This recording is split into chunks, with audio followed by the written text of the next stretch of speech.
Fine. Okay. So are you able to see the screen?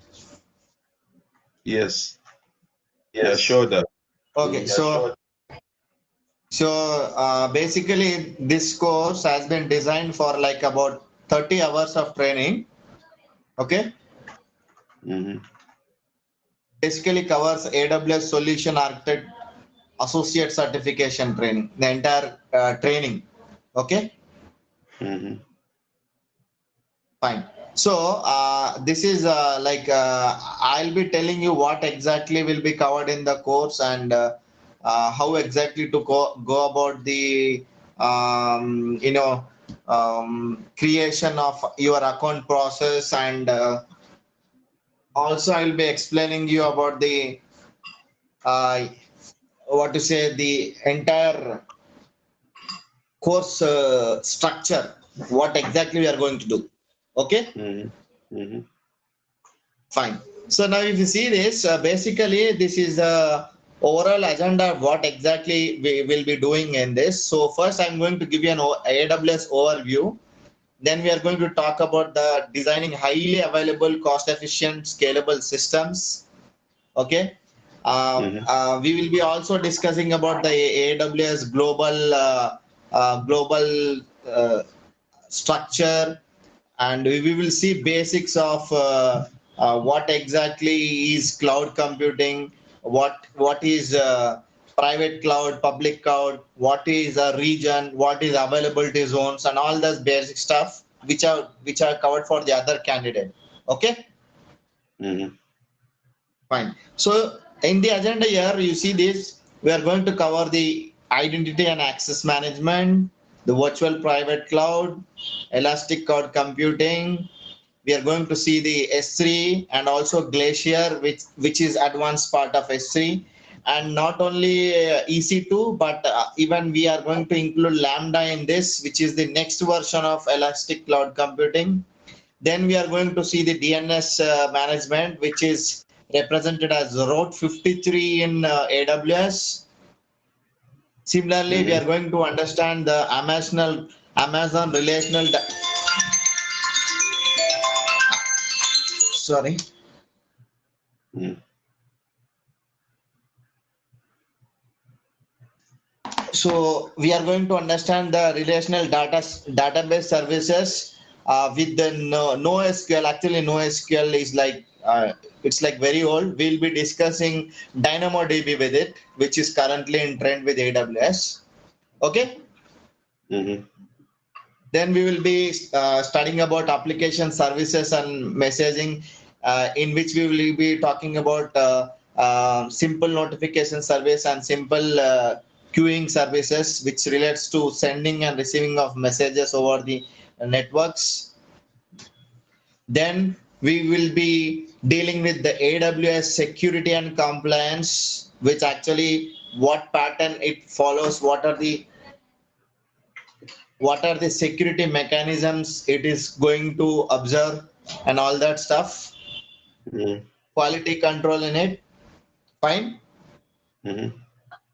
Then we'll be talking about the migration services that are available in AWS. Then we'll talk about disaster recovery. Then we'll be talking about troubleshooting some important issues. At last we'll be talking about billing and cost management, how exactly billing is done, how to manage costs, how do you pay as you go, what are the services you need to actually immediately turn off when not needed.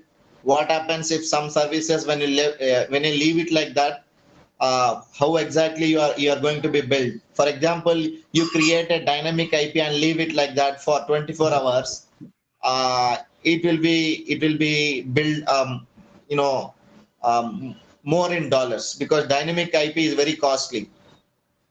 Mm-hmm. Sorry, static IP is very costly, not dynamic. Static Mm-hmm. IP is very costly. So you purchase static IP and you use it whenever you need it. But if suppose uh, after you use it, you forget to terminate that static IP, then you will be still build on. A building will go on, And static IP is more costly. See, static IP is like a dedicated IP only for a particular organization or a company. So like this, there are various issues what are to be discussed. Okay. Mm-hmm. Next, the certification examination process. I will be telling you how many number of questions will be there. What are the patterns of questions that are going to be arised, and how exactly we are going to deal with different aspects of examination. And last, we'll be deploying some project into the AWS cloud, a simple project which covers all the features. I mean, all the topics, whatever will be covered. Okay. Mm-hmm. Yeah. So in AWS overview, what we are going to do is we are going to introduce to cloud computing. Okay. And we are going to focus on what is IaaS, SaaS, and PaaS. Okay, I'm going to explain you this. Okay, in a short period of time, and I'm going to tell you what exactly we have covered for the other guy, and I'll stop there once like we reach what exactly I have covered for him. Okay. Mm-hmm. So I'm going to tell you about cloud computing, IaaS, SaaS, and PaaS, infrastructure as a service, software as a service, platform as a service. Okay. Then we are going to talk about the AWS management console. Like this, we can only log in only when we have an account set up. So I'm going to explain you about how to set up the account, and you will be doing it with me online by sharing your screen. Okay. Mm-hmm. Are you aware of account setup? I think you probably might be aware of it. About what? About setting up AWS account. Yeah. Mm-hmm. Do you have an account already? Yes, I do have an account. Okay, then it's not needed, right? No, I don't think so. I do have, but we can check it. We can check later on. Okay, fine, no problem. Okay, so I'll explain you that also. Next, we'll have a discussion about the traditional data centers. What are the drawbacks compared to cloud data centers? Architecture scenario.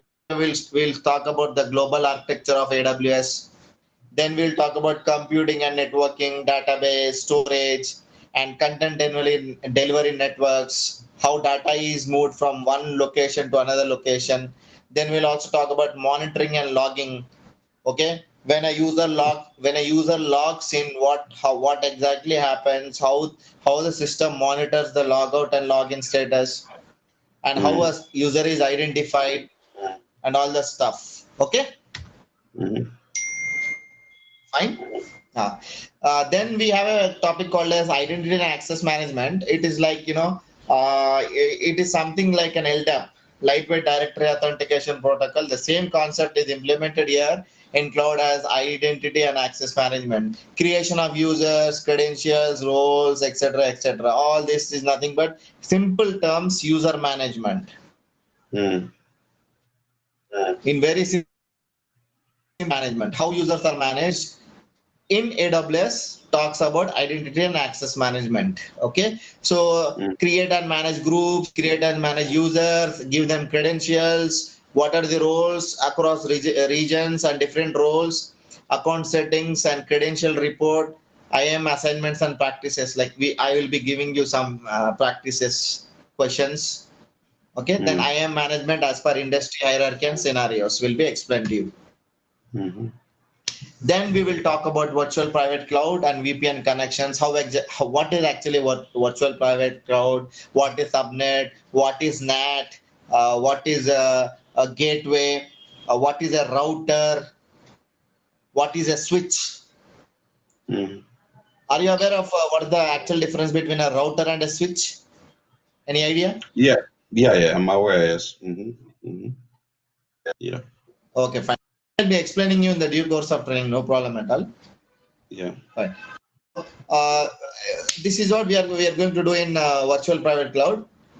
Okay, and then we are going to explore default VPC and subnets, recommended rules for VPC, how exactly we should design a VPC, endpoints, and how to plan a VPC, what are the best practices, what are the limits of VPC, how many VPCs can a user create, cost estimation, and local data center configuration for VPC. It's basically creation of network. Suppose I want to host any computer, any hardware, any software. I need a machine, and that machine has to be set up in a network in AWS. So that setup is basically done by using the VPC service. Okay. Then the EC2, Elastic Cloud Computing and Auto Scaling. Auto scaling is where it's as simple as whenever there is a rise in resources need, the system automatically increases its capacity, and whenever the resources need is decreased, the system automatically shrinks to its size. This can be in the form of hardware and software, and this auto scaling can be done, okay, in AWS. So that is what will be discussed with the EC2 and Amazon Machine Image, AMI. See, AMI is something like normally what happens is you can physically install an operating system on a hardware on AWS cloud, or you can have an AMI image. Amazon has ready-made images to be deployed. You can have all sorts of operating system images. So we'll talk about AMI images also. So then again, we'll talk about the elastic block storage and volume management. So now basically what Amazon is doing is earlier they used to provide only magnetic tape hard disk drives, but now as the technology has grown, they are even giving EBS volumes under solid state drives. So you have a lot of options to choose. You can choose between normal hard drives which are of magnetic type and also the latest solid state drives. And when we talk about snapshot is nothing but a backup of the software of the files periodically, and storing these snapshots in different servers in different locations. Okay. Then instance pricing, how exactly you create an instance, what is the pricing depends on the hardware configuration. It all depends, like 1 GB system, 2 GB system, 8 GB system, 16 GB system, depending with RAM. All those, there are various types in it. It starts with T1, T2, T3 like that. So that we'll be dealing with. When we actually practically do it, you will be able to understand. Fine? Yes. Then we'll also talk about load balancing. All load balancing concepts and required actions, introducing to auto scaling and launch spelling mistake, sorry.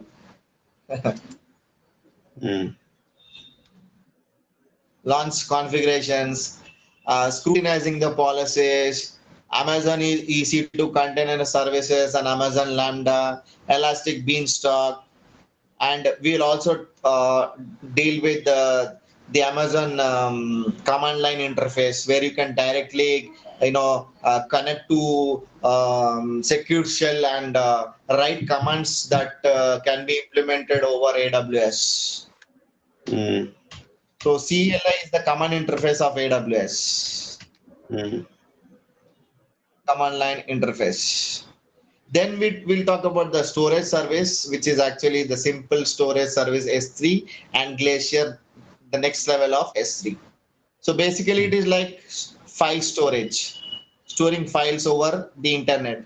So creation of unique bucket, what it called as the S3 bucket, managing permissions, who can download it, okay, versioning and replication of storage, frequent and infrequent data access management, life cycle of S3 as well as Glacier, okay, serving content via CloudFront, import, export and Snowball, S3 best practices, and manage CloudTrail logs, okay. Then we'll go to the Route 53, which is the domain naming system or the domain name server of AWS. So as we know, like normally when we talk about normal ISP, the internet service provider, and normal hosting, we have a dynamic host control protocol. It's called as the DHCP service. But when we talk globally, we have something called as a domain name service, which Mm-hmm. actually gives a specific name to our machines. Like Mm-hmm. every machine is identified with a IP address. Similarly, every company's website, everything that is on the internet can be given a unique name. So that is what is the DNS management. We are going to talk about in DNS management, and that is taken about by Road 53.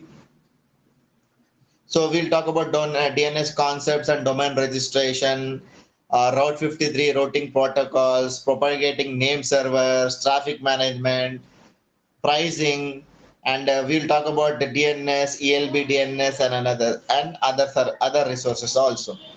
Then comes the database service, which is a very, very, very important service. Like people who are more interested in this can actually focus on this and get a specialty, because I offer specialty training on RDS. Basically, I was like most of the time into databases, so I got into this database specialty. So I'm not yet certified on anything, but I can write certifications and I can train people. So Mm. I mean, if anyone is interested in database specialty, we can focus more on database for them. So Mm. Amazon relational data is called as the RDS overview, AMI databases, Dynamo and NoSQL databases, Amazon Redshift and Elastic Cache, data migration services, reading. It's almost like dealing with a database administration type of role. So how Oh. exactly you do it on AWS? We are going to see using the Redshift services. That is basically it's called as the Amazon Redshift and Amazon Elastic Cache. In the sense, we are going to deal with actually Amazon, when it talks about database services, it talks in two terms, rational and non-rational. Rational is related to relational database, non-rational is related to open sources like DynamoDB, NoSQL, MySQL, MongoDB, MariaDB, something like that. Okay. Mm. Mm-hmm. Then we have the simple queue service, SQS and SNS and all that stuff. We'll talk about this is what is called as application services and messaging. So how exactly exchange messages over the network within the services, how to actually watch it, how exactly we can put up alerts, okay, and Mm-hmm. how exactly to initiate an email service through simple email service, and CloudWatch, which actually helps us to monitor all this, and also the cost management. Then we'll talk about security and compliance, what exactly it follows, the SSL secure socket layer, certificates and all. So we'll try to understand various models of it, what exactly Amazon follows. Okay. Then we'll also see the cloud formation and using the cloud formation template. So you can set up an infrastructure by simply writing a program which is called as the cloud formation. So that's very important. That is what where most of the people fail, and that is the area where most of the people fail to answer the questions related to cloud formation. Okay. Then we'll talk about data migration services, tasks and events, server migration, migrating from other premises to AWS, okay, secure migration and all that stuffs, best practices. Then we'll talk about disaster recovery, which is basically a theory part, okay, and how Amazon basically follows, what practices are followed by Amazon for disaster recovery. Then on the overall, we'll be talking about different problems associated with networks, databases, EC2, how to approach technical support team, how many types of what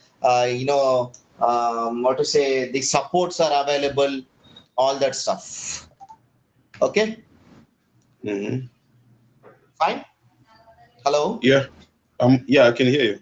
Yeah, yeah. Then we'll talk about billing and cost management, how exactly you pay as you go, and we'll talk about the billing dashboard, We'll talk about cost estimator, total cost estimation, bills, cost explorer, budgeting, forecast billing, consolidated billing, credits and tax settings, tips to lower the cost and all, etc.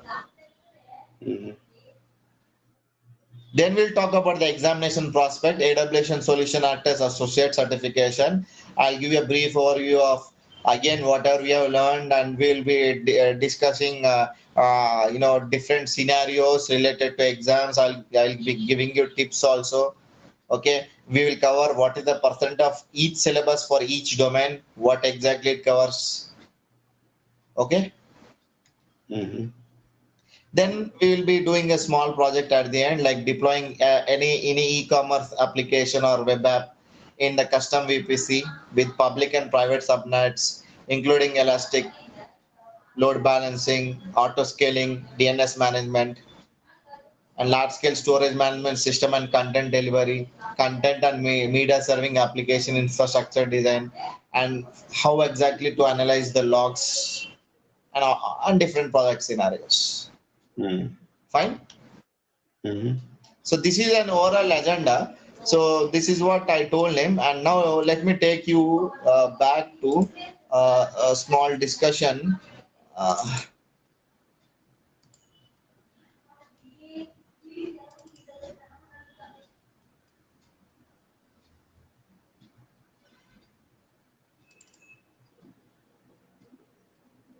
so don't worry about don't worry about this. We're going to talk about the topics. Okay, Mhm. who can actually do this? Any person who is into sales, legal, marketing, business analysts, project managers, AWS Academy students, other IT related professionals, all non-IT people with basic understanding of computers and networks can do this course. I'm not only talking about the AWS cloud practitioner. This is relevant to all AWS, you know, exams, because basically AWS is infrastructure as a service. So any person who has basic knowledge of hardware and networking can do these certifications. So initially, like some people don't know even basics of computers. Even I am training some people from US who don't know how exactly to check what is the hard disk drive space on their systems, what is the actual operating system they are using. Okay, basics of Yeah. computers. They don't know what is a browser actually. Okay, so I've been training those non-IT people also, and I've helped them to get certifications.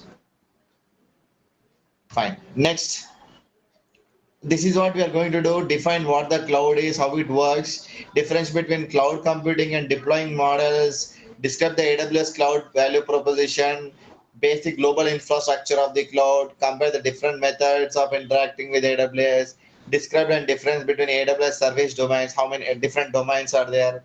So we'll talk about the framework, cloud architectures, shared responsibility model, different security services, billing and pricing, all this stuff. And these are all like already there. Now let's come to cloud. What exactly we call something as a cloud. Basically, if you look at the last point here, this is what is the direct meaning: on-demand delivery of IT resources and applications via the internet with pay-as-you-go pricing. That is what is meant by cloud. Okay, Mhm. very simple, as straight as Yeah. that. Okay, now when you go to the Mhm. first statement here, cloud computing is the on-demand delivery of computer power, database, storage, applications, and other IT resources through a cloud services platform via the internet with pay-as-you-go pricing. So as you Mhm. use the services, as the time goes, you are going to pay only for the amount of time you utilize that particular service. Whether you are Mhm. running applications that share photos to millions of mobile users, or you are supporting the critical operations of your business, a cloud services platform provides rapid access to flexible and low cost IT resources. Mhm. With cloud computing, you don't need to make large upfront investment in hardware and spend a lot of time on heavy lifting of managing that hardware. Instead, you can provision exactly the right type and size of computing resources you need to power your newest bright idea or operate your IT department. You can access as many as resources as you need almost instantly and only pay for what you use. Clear? Mm-hmm. I think that's very Mm-hmm. pretty straightforward. Mm-hmm.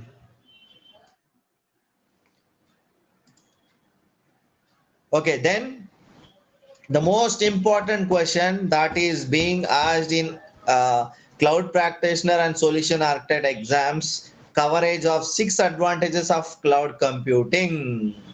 Okay, these are the 6 points which you need to, what do we call it as by heart, because they may give you some questions related to this, and it's like mandatory question: advantages of cloud computing according to white paper of Amazon, like every product they release a white paper of it for the end users to understand those products. So when exactly Amazon cloud came into picture, this is what they said, that these are the advantages. So trade capital expenses for variable expense instead of having to invest heavily in data centers and servers before you know how you are going to use them. See, I am not sure how much hardware I need, what is the software I need.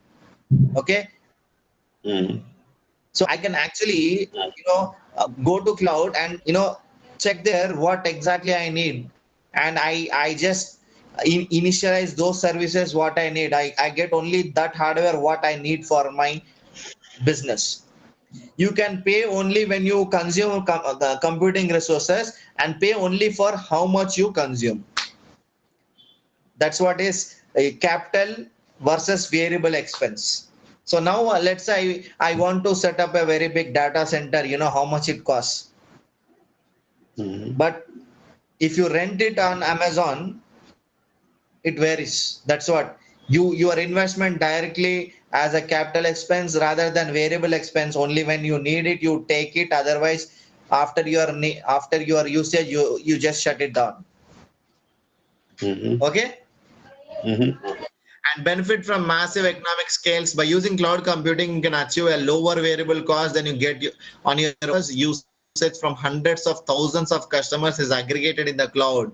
Providers such as AWS can achieve higher economies of scales, which translates into lower pay as you go prices, because see, AWS and Microsoft are competing now. They are like, the pricing is also what to say, very reasonable, because see, as the market grows, as the challengers come, so everyone focuses on the customer.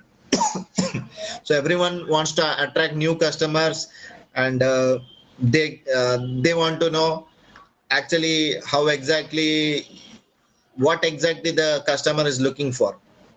Next, stop guessing capacity. See, I don't know how much I need, so you can leave it on them. Eliminating guessing on your infrastructure capacity needs. See, I have set up my training institute. So initially, I have guessed that like 10 to 20 people would come every month. So I did not, I didn't invest more on computers. I bought only like 8 computers initially. Okay, Mm-hmm. so as Mm-hmm. students increase, I basically, depending on the profit, as the students come in, I increase my resources. The same way, you don't guess actually. So when you make a capacity decision prior to deploying an application, you often end up either sitting on expensive idle resources or dealing with limited capacity. That's a problem. There it can be high or low. You can't guess Mm-hmm. actually. So with cloud computing, these problems go away. You can access as much as or as little capacity as you need and scale up and down as required with only few minutes notice. Mm-hmm. So increased speed and agility in a cloud environment. New IT resources are only a click away.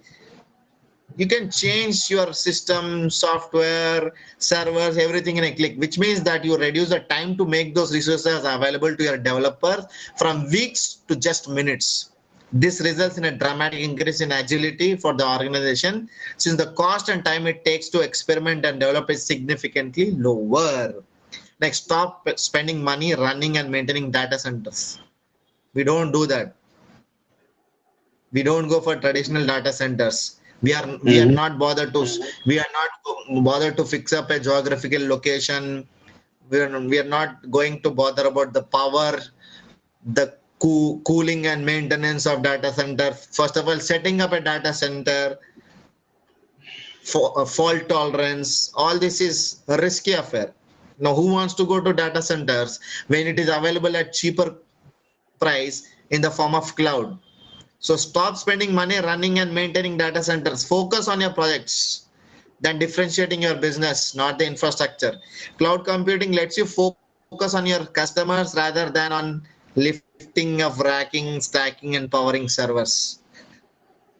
Okay. Mm-hmm. Then global in minutes. You can focus in the areas where your end consumers reside. Suppose my company is in India, my customers come from US. Basically, I set up my server in US. That's what I do Mm-hmm. Mm-hmm. because for them it will be very easily accessible in seconds. Mm-hmm. That's what it's talking about. Go global in minutes. Mm-hmm. Okay. Yep. Uh, Now types of clouds. Types of clouds: public cloud, private cloud, hybrid cloud. Okay. Mm-hmm.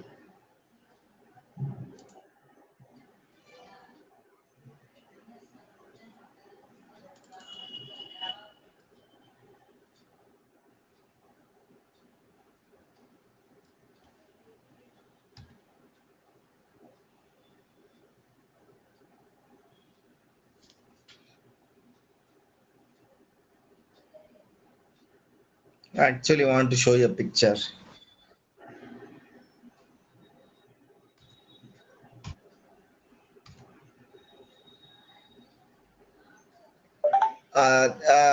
This is a picture of Q4 2019 Amazon leads $100 billion cloud market. Are you able to see this picture? Yeah, Amazon lead 100 billion. Yeah. Mm-hmm. Amazon leads 100 billion cloud market. You can see the Yeah. share. Amazon is having 33%, Microsoft Azure 18%, Google Cloud 8%, IBM 6%, Alibaba 5%, Salesforce 3%, Oracle Cloud 2%, Tencent Cloud 2%. Yeah. Yeah. Go back. Go back. Go back to that one. Let me look at it. Go back to that. Uh, go back. I want to analyze it. Yeah, please. Okay, I see it. Yeah, 53%.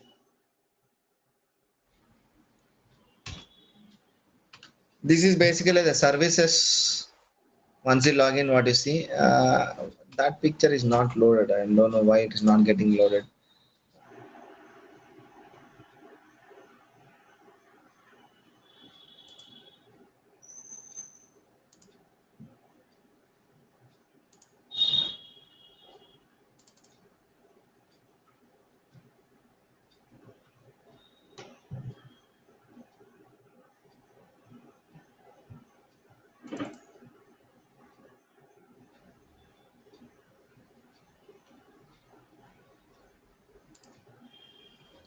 Okay, no problem. It comes here only. I'll show you.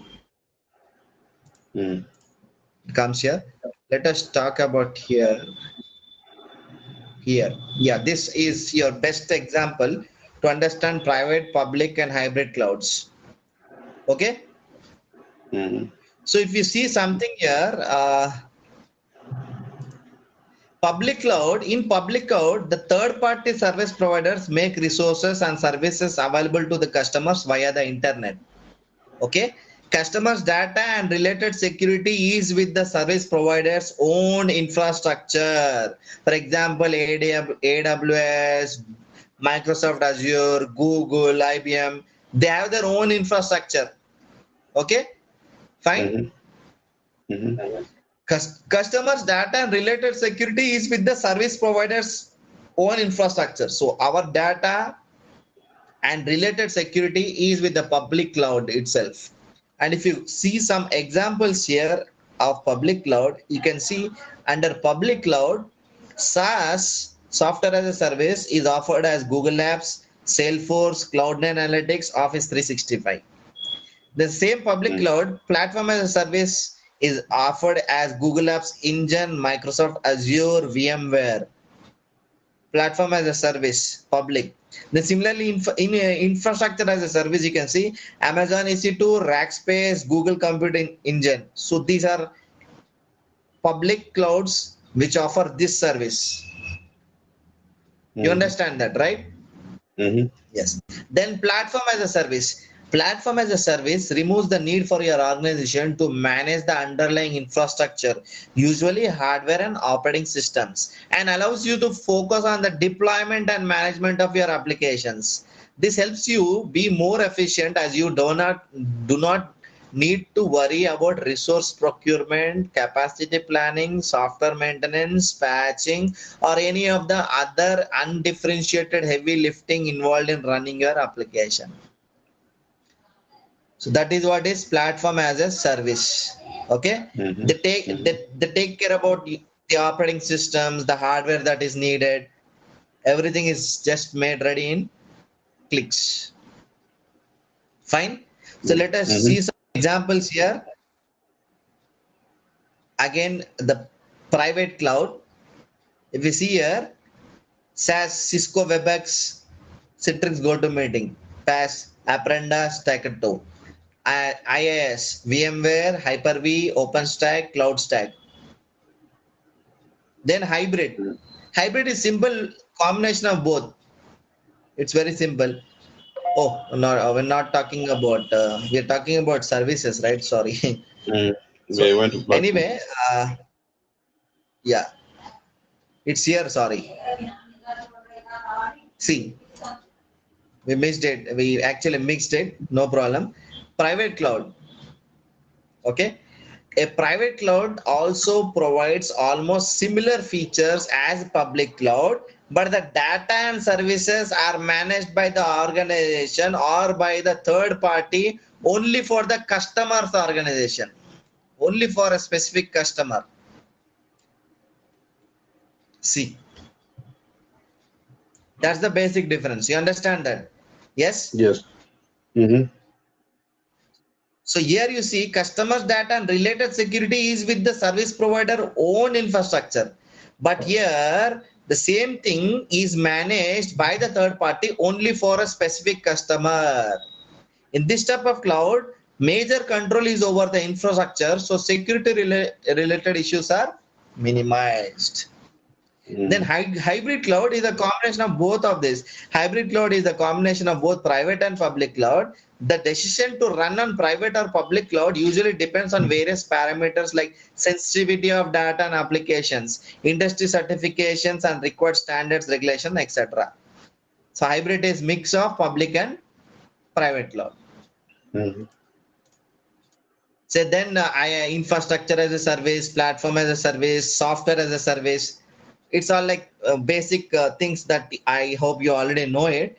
Then we were like talking about software as a service. Like you want some, let's say I have to run SAP. I don't want to install SAP. I don't want to purchase it. I want to host some SAP for some specific time for my client. Let's say for 1 or 2 months. Then I finish my project and I am done.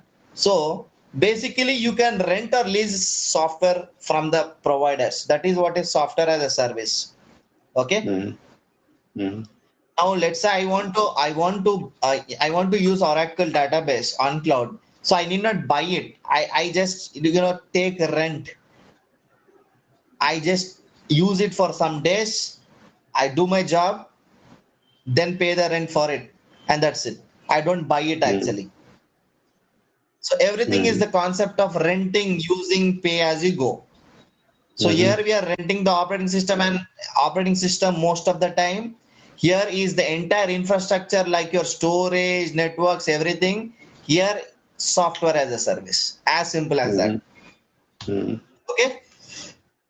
Mm-hmm. Then we were talking about the differences, private cloud, public cloud, hybrid cloud. Then this is very important, the AWS certification part.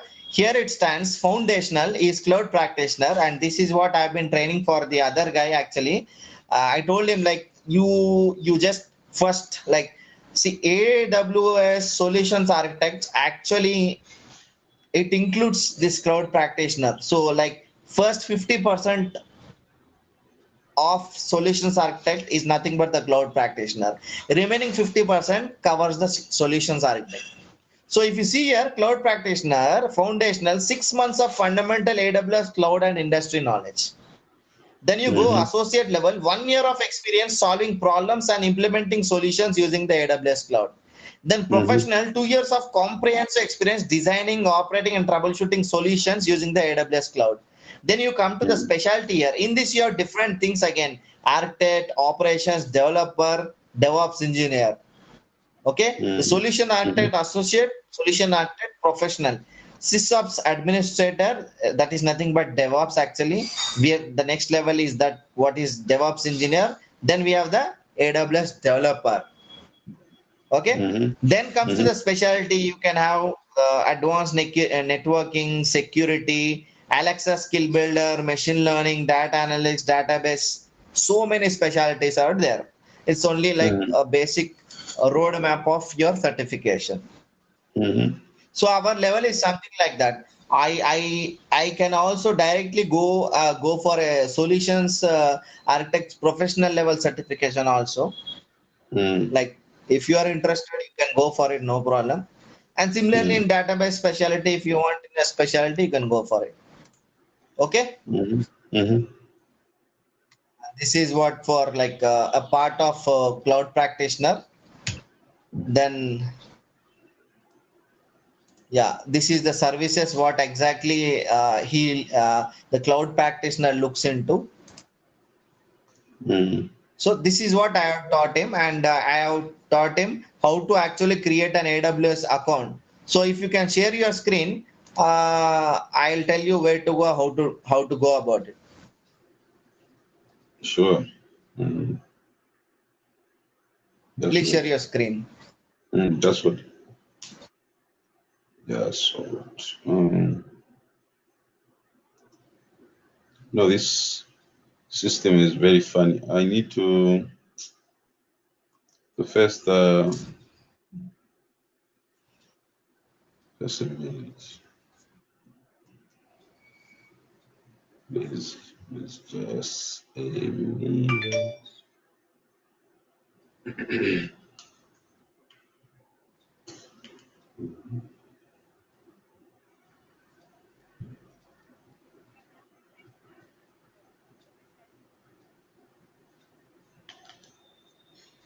Yeah, I'm opening the let's see. Go to let me go Amazon. Just a minute. I need to open first.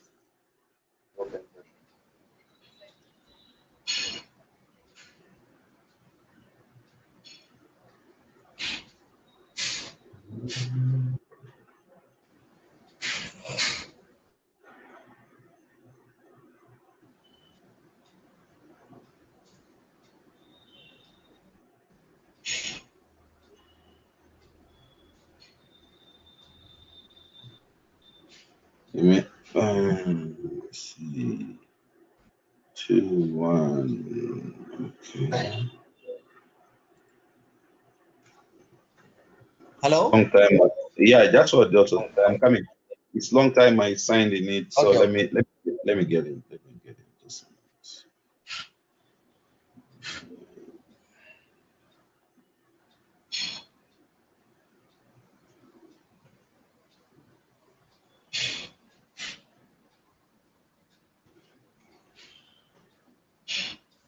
Just a minute. Let me get my password. I forgot. Let me get the passwords and we can share this in just a minute.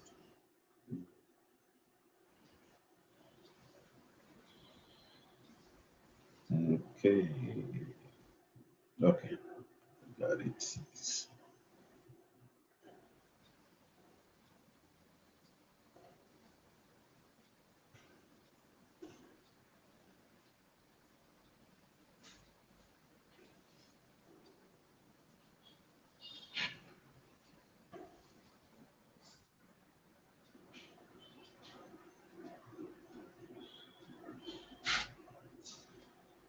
Okay.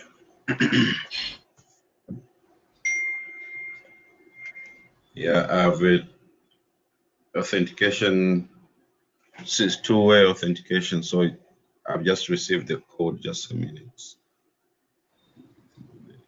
Amazon.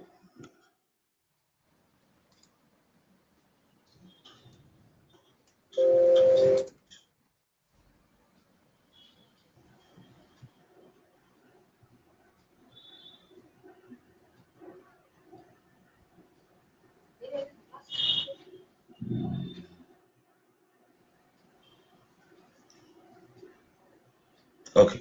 I have just to. Here you go. Yeah, tell me.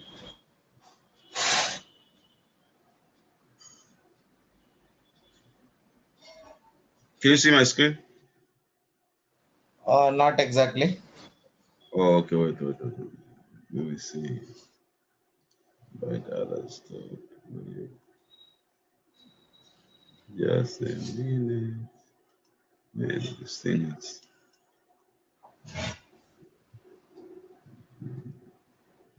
Take over. I'm taking over from you. Taking over from Prasad. Okay. Application window. Let me see. Amazon Cloud. Come on. Man, this thing is difficult. Let me see. It's not the best. What's wrong with this?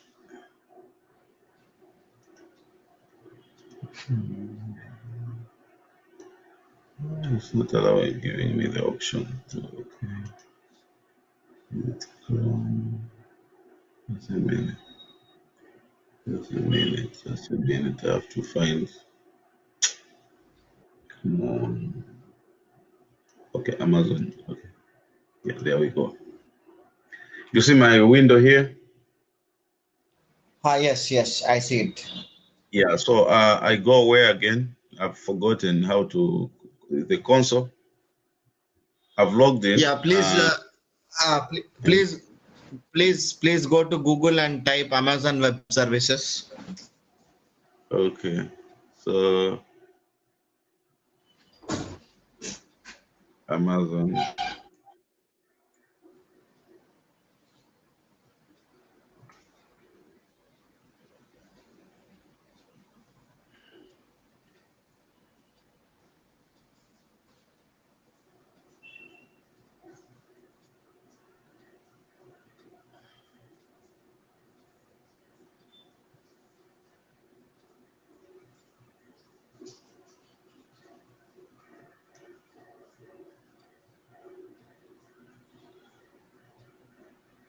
Okay, yeah, console here. Are you able to see my screen now? Are you able to see my screen, the console? Are you see? Are you seeing the console?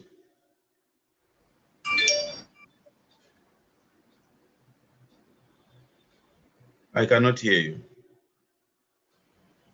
The console.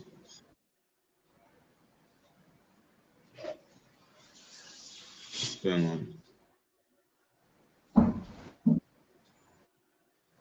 Are you seeing the console? Yes. Just scroll up, please. Scroll up, speed. Scroll up. No, it's not moving anywhere. I mean, Are you seeing? are you? Are you, are you seeing the console? Yeah. Seeing your screen. What are you seeing on the screen? I'm just seeing a screen stuck at Amazon Web Services with a hand icon. Oh, it is stop or it's stuck there. Okay, wait. Okay, wait. You cannot still see anything? No, not Okay, now. wait. So that is why I asked you Google GoToMeeting username and password, so that it will be helpful for me for other classes as well. Yeah, just wait. That one won't allow me. That's the problem. I think this is Okay, not okay, a no good. problem, no problem. This is not a good application. You want me to start GoToMeeting? Okay, no problem. Yes, start. Okay. I'll join. Okay. Stop the recording here. Stop the recording. Stop the recording. Yeah.